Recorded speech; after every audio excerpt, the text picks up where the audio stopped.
Welcome to Penrose Learning, where we make understanding easy.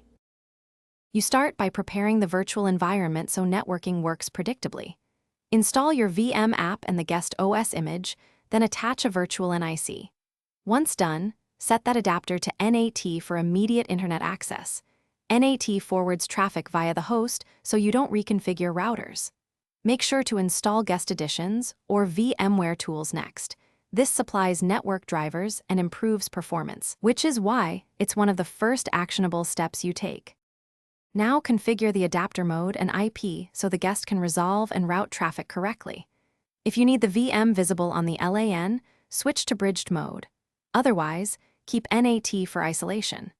Make sure the guest uses DHCP unless a static IP is required, because DHCP automates gateway and DNS settings.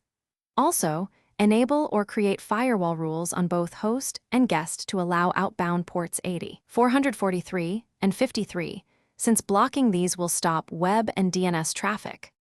Finish by validating connectivity and applying a recovery plan.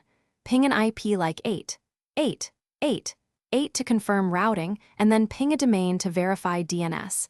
This tells you whether it's DNS or a broader network issue.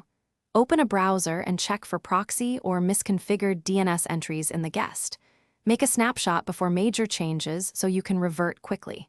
Troubleshooting tip: if you have no internet, check the host adapter and host firewall first.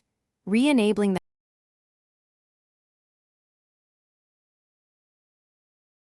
Thanks for watching. If this was helpful, leave a like and consider subscribing. See you next time.